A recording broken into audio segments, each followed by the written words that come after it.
607۔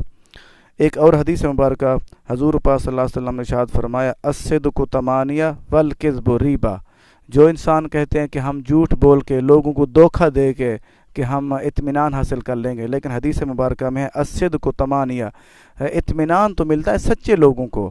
جو انسان جھوٹ بولتے ہیں والکذب ریبہ، وہ انسان پریشان ہوتے ہیں، جھوٹ بولنے والے پریشان ہوتے ہیں، سچ بولنے والے سکون کے ساتھ ہوتے ہیں، وہ اطمینان کے ساتھ ہوتے ہیں۔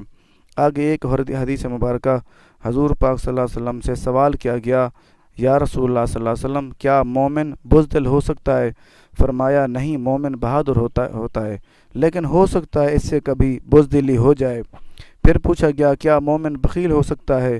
تو فرمایا نہیں، مومن سخی ہوتا ہے، لیکن ہو سکتا ہے کبھی اس سے بخل ہو جائے۔ پھر عرض کیا گیا کیا مومن جھوٹا ہو سکتا ہے؟ فرمایا مومن جھوٹا بالکل نہیں ہو سکتا، یہ پکی بات ہے، مومن سچا ہوتا ہے۔ اس سے معلوم یہ ہوا جس کے اندر ایمان ہو وہ سچ بولے گا، جس کے اندر ایمان نہیں ہوگا، منافق ہوگا، وہ جھوٹ بولے گا۔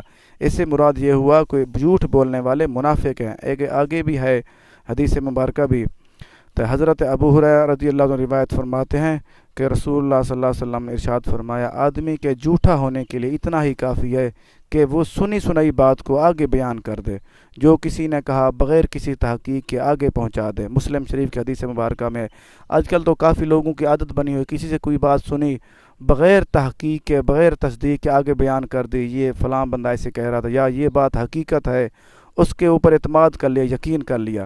لیکن ایسے نہیں کہنا چاہیے، اگر ہم ایسے کہیں گے تو ہم جھوٹے شمار ہوں گے۔